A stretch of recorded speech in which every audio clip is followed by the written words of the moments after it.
নমস্কার শ্রোতা বন্ধুরা, ঋতুধারা মনোরমা সাধু ইউটিউব চ্যানেলে সকলকে স্বাগত জানাই। আজ একটি অসাধারণ গল্প পড়ে শোনাচ্ছি। আজকের গল্পের নাম শূন্যের দান।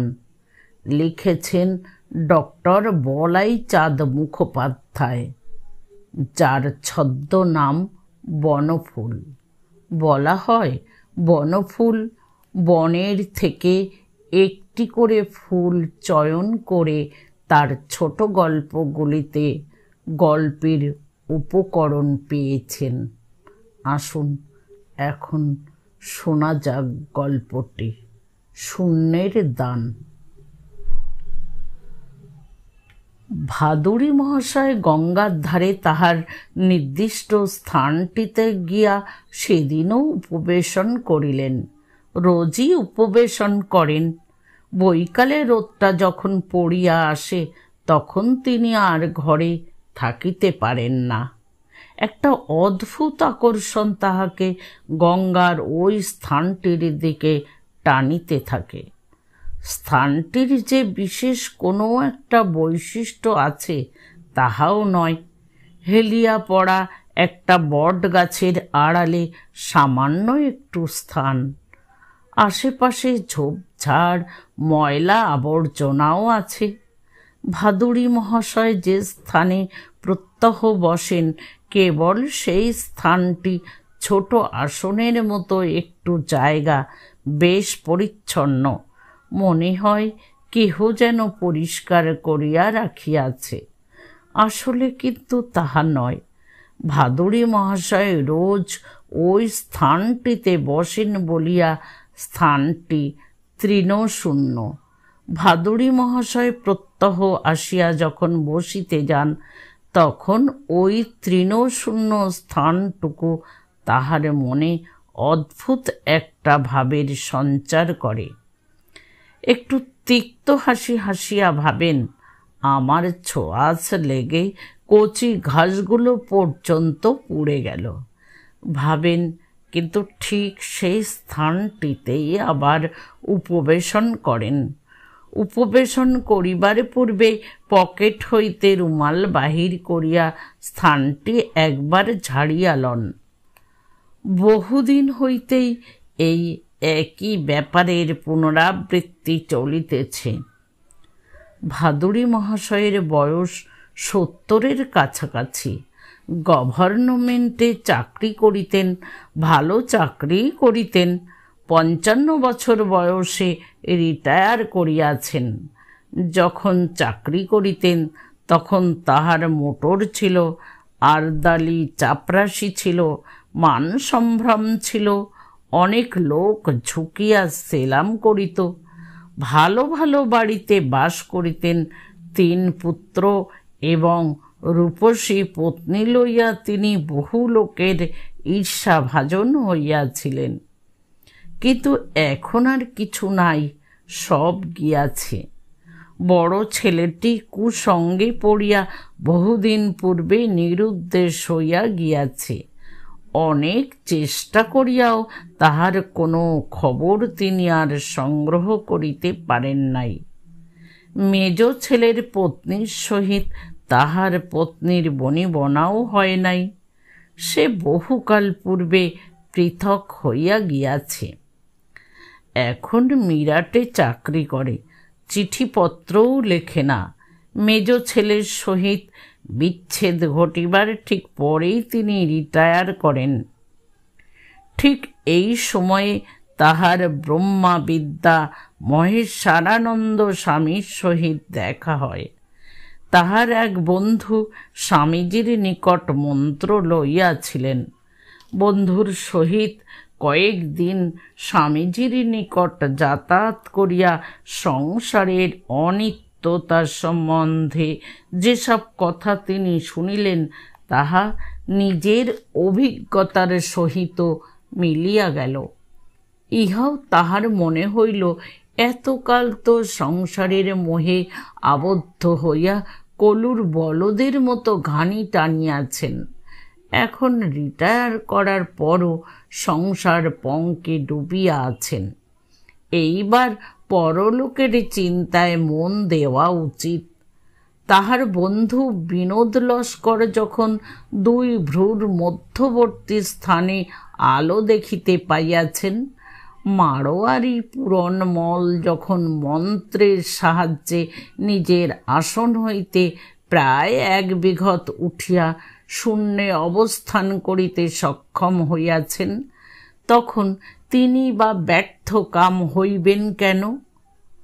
ভগবানের স্বরূপ উপলব্ধি করিবার উহাই যদি পথ হয়, তাহা হইলে সে পথে চলিবার যোগ্যতা তাহারও নিশ্চয় আছে কিংবা হইবে। বিনোদ লস্কর স্কুলে কলেজে চাকরির ক্ষেত্রে সব সময়ই তাহার তুলনায় হীনপ্রভ ছিলেন। স্বামীজিও তাহাকে উৎসাহিত করিলেন। সুতরাং রিটায়ার করার পর তিনি দীক্ষা লইয়া গুরু প্রদর্শিত পন্থায় ভগবানের স্বরূপ উদ্ঘাটনে ব্যাপৃত রহিলেন। কিছুদিন ইহা লইয়া আর কিছু না হোক, সময়টা বেশ কাটিতে লাগিল। নির্জন একটা ঘরে পদ্মাসনে বা সুখাসনে বসিয়া প্রাণায়াম করিতে ভালোই লাগিত। সেই সময়টা অন্তত গৃহিণীর বাক্যবাণ হইতে রেহাই পাওয়া যাইত। এই পথে লাগিয়া থাকিলে হয়তো তিনিও ভ্রু যুগলের মধ্যে আলোকবিন্দু দেখিতে পাইতেন, শূন্যেও হয়তো উঠিতে পারিতেন, কিন্তু তিনি লাগিয়া থাকিতে পারিলেন না। প্রথমত তাহার কৃতি তৃতীয় পুত্রটি হঠাৎ যখন যক্ষা রোগে মারা গেল, তখন তিনি সহসা ধর্মেই বিশ্বাস হারাইয়া ফেলিলেন। কোনো করুণাময় সর্বশক্তিমান সত্তার অস্তিত্বে বিশ্বাস করিবার শক্তি যেন তাহার আর রহিল না।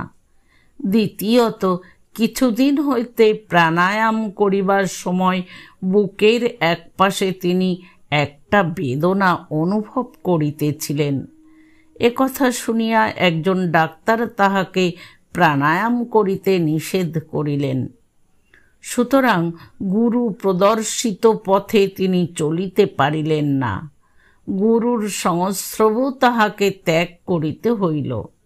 কারণ রিটায়ার করিয়া কলিকাতার যে বাসাটি ভাড়া করিয়া তিনি ছিলেন, পুত্রের মৃত্যুর পর সে বাসায় থাকা তাহার পক্ষে অসম্ভব হইয়া উঠিল। তিনি দেশে চলিয়া গেলেন। গঙ্গার তীরে এক অখ্যাত পল্লীতে বহুকাল পূর্বে তাহার পূর্বপুরুষেরা বাস করিতেন। ভাদুড়ী মহাশয়ের পিতাও রিটায়ার করিবার পর দেশে গিয়াই বাস করিয়াছিলেন, কিন্তু তাহার মৃত্যুর পর দেশের বাড়ি খালি পড়িয়াছিল। ভাদুড়ী মহাশয়ের কল্পনা ছিল সুবিধা মতো খরিদ্দার পাইলে বাড়িটা বিক্রয় করিয়া দিবেন। স্থির করিয়াছিলেন কলিকাতাতেই বাকি জীবনটা অতিবাহিত করিবেন।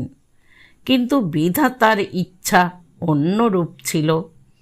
যে পুত্রের ভবিষ্যৎ সম্ভাবনাকে কেন্দ্র করিয়া তিনি কলিকাতার গৃহস্থালী পাতিয়াছিলেন, সেই পুত্রই যখন বাঁচিল না, তখন কলিকাতার সম্বন্ধে আর কোনো মোহ তাহার রহিল না।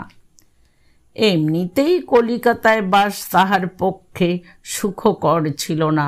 যখন চাকরি করিতেন, তখন ফাঁকা জায়গায় সুনির্মিত বড় বড় বাড়িতে তাহার থাকিবার স্থান নির্দিষ্ট হইত। সেসব বাড়ির তুলনায় কলিকাতার এদো গলির মধ্যে অবস্থিত সংকীর্ণ বাসাটি নরকবৎ। তাছাড়া প্রত্যহ থলি হাতে ভিড় ঠেলিয়া বাজার করা অত্যন্ত অপ্রীতিকর ব্যাপার ছিল তাহার পক্ষে। এসব কাজ পূর্বে তাহার আড়দালিরা করিত, কিন্তু এখন অত বেতন দিয়া চাকর রাখিবার সামর্থ্য নাই। নিজেকেই বাজার করিতে হয়। আয় কমিয়া গিয়াছিল। তৃতীয় পুত্র পুত্রের পড়া তখনও শেষ হয় নাই। তাছাড়া চিররুগ্না গৃহিণীর চিকিৎসার জন্য অনেক খরচ হইত। চাকর রাখিবার মতো উদ্বৃত্ত অর্থ হাতে থাকিত না। পুত্রের জন্যই কষ্ট করিয়া কলিকাতায় ছিলেন। পুত্রই যখন চলিয়া গেল, তখন তিনি কলিকাতার বাসা তুলিয়া দিয়া পূর্বপুরুষদের ভিটায় ফিরিয়া আসিলেন। প্রথম প্রথম কিছুদিন বেশ সুখেই ছিলেন। বাড়িটা পাকা, বেশ প্রশস্ত উঠান, পাশেই একটি পুষ্করিণী। উঠানে তরি তরকারি লাগাইয়া, পুকুরে মাছ ধরিয়া, পাড়া পড়শিদের সুখ দুঃখের সঙ্গে নিজেকে জড়িত করিয়া একটা নূতন জীবনের স্বাদ কিছুদিনের জন্য তিনি পাইয়াছিলেন। কিন্তু মাত্র কিছু দিনের জন্য। গৃহিণীর স্বাস্থ্য পূর্বেই ভাঙিয়া পড়িয়াছিল। বাতের প্রকোপে তিনি সাধারণত শয্যাগতই থাকিতেন। পল্লীগ্রামে আসিয়া ইহার উপর তাহাকে ম্যালেরিয়ায় ধরিল। ডাক্তার থাকেন 2 ক্রোশ দূরে। পদব্রজে গিয়া তাহাকে খবর দিতে হয়। খবর দিবার পরও তিনি সঙ্গে সঙ্গে আসেন না, আসিতে পারেন না।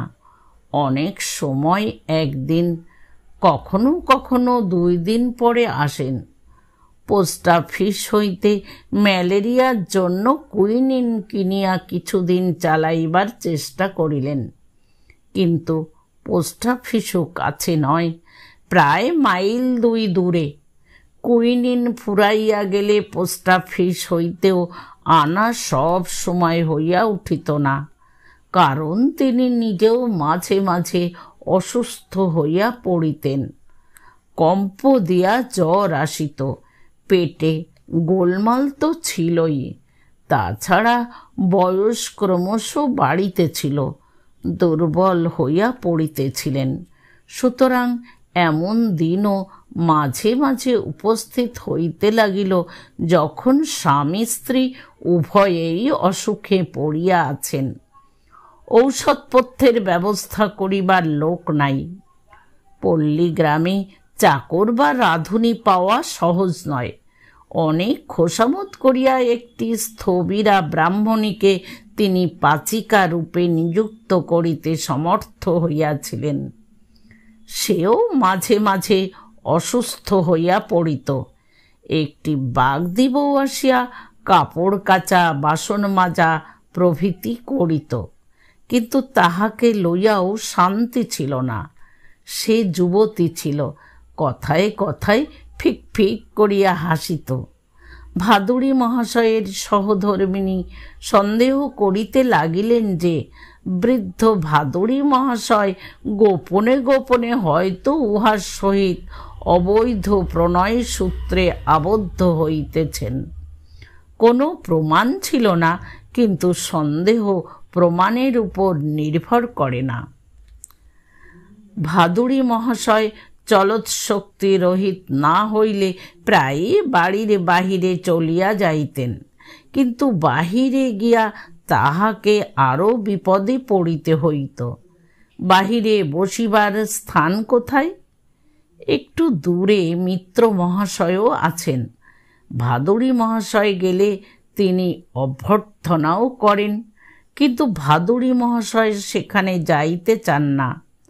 পরনিন্দা, পরচর্চা, বর্তমান গভর্নমেন্টের অক্ষমতা, খাদ্যদ্রব্যের অভাব প্রভৃতি ছাড়া অন্য কোনো প্রকার আলোচনা করিতে মিত্র মহাশয় হয় অপারগ, না হয় অনিচ্ছুক।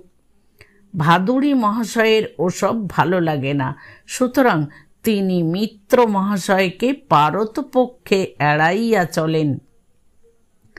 মিত্র মহাশয়কে বাদ দিলে কাছাকাছি আর 2টি মাত্র বাড়ি বাকি থাকে, কিন্তু সে 2টিও অগম্য। একটি চৌধুরীদের বাড়ি, সেখানে নানা বয়সের বহু বিধবা বাড়ির বৃদ্ধ চাকর নিতাই চরণের তত্ত্বাবধানে থাকে। বাড়ির কর্তা কলিকাতার চৌধুরী অ্যান্ড দাস নামক লৌহ ব্যবসায় প্রতিষ্ঠানের অর্ধ স্বত্বাধিকারী। তিনি নিজে সপরিবারে কলিকাতায় বাস করেন। আত্মীয় বিধবাগুলিকে তিনি দেশের বাড়িটি ছাড়িয়া দিয়াছেন। কিছু জমি আছে। বৃদ্ধ ভৃত্য নিতাইচরণের আনুকূল্যে সেই জমি হইতে বৎসরের খাবারটা সংগৃহীত হয়। চৌধুরী মহাশয় মাসে মাসে 30টি টাকাও নিতাইচরণের নিকট পাঠান।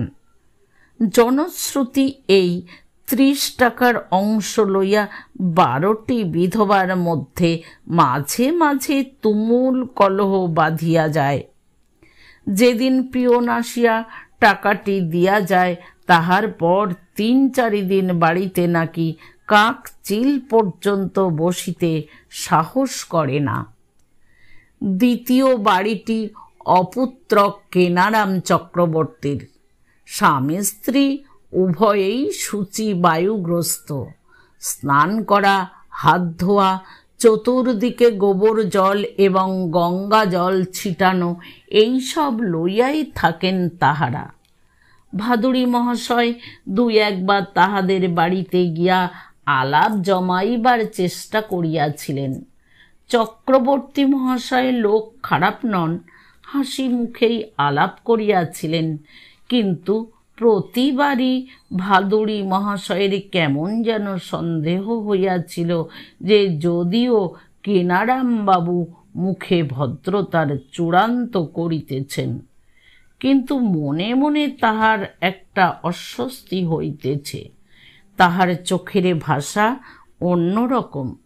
একদিন তিনি প্রত্যক্ষ করিয়াছিলেন যে তিনি উঠিয়া আসিবার পরই চক্রবর্তী গৃহিণী ভিতর হইতে 1 বালতি গোবর জল পাঠাইয়া দিলেন এবং যে স্থানে ভাদুড়ী মহাশয় বসিয়াছিলেন সেই স্থানটি চক্রবর্তী মহাশয় স্বহস্তে পূর্ণ উদ্যম সহকারে ধুইতে লাগিলেন।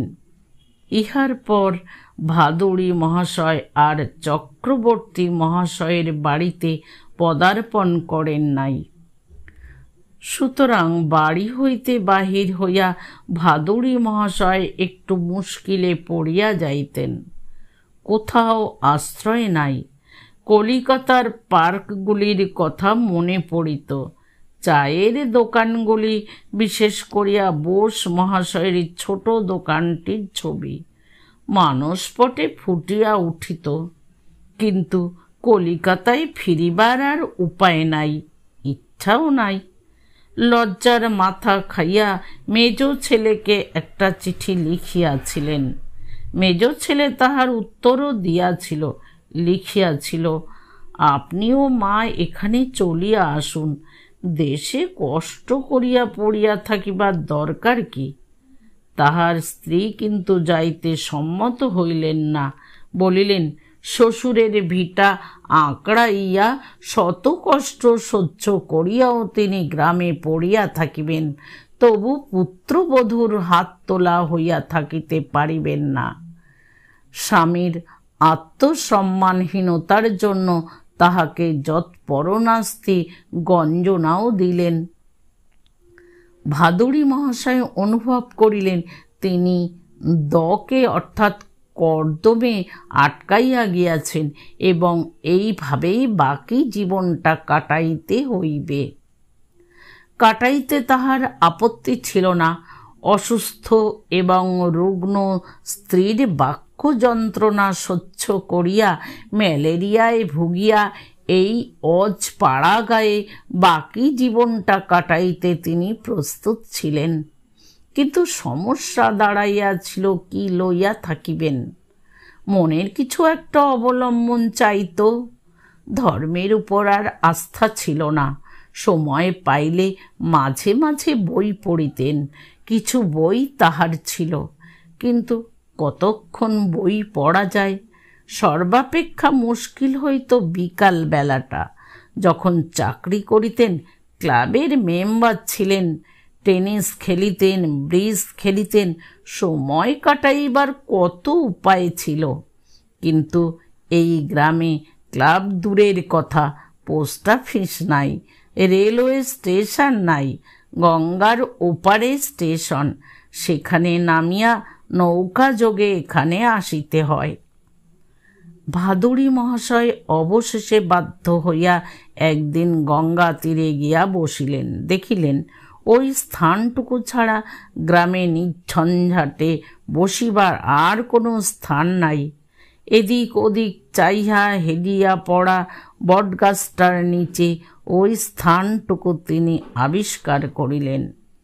গঙ্গা তীরে ওই স্থানটুকু যে তাহার সমস্যার সমাধান করিবে এ কথা অবশ্য তিনি কল্পনা করেন নাই, কিন্তু বসিবা মাত্র তিনি অনুভব করিলেন।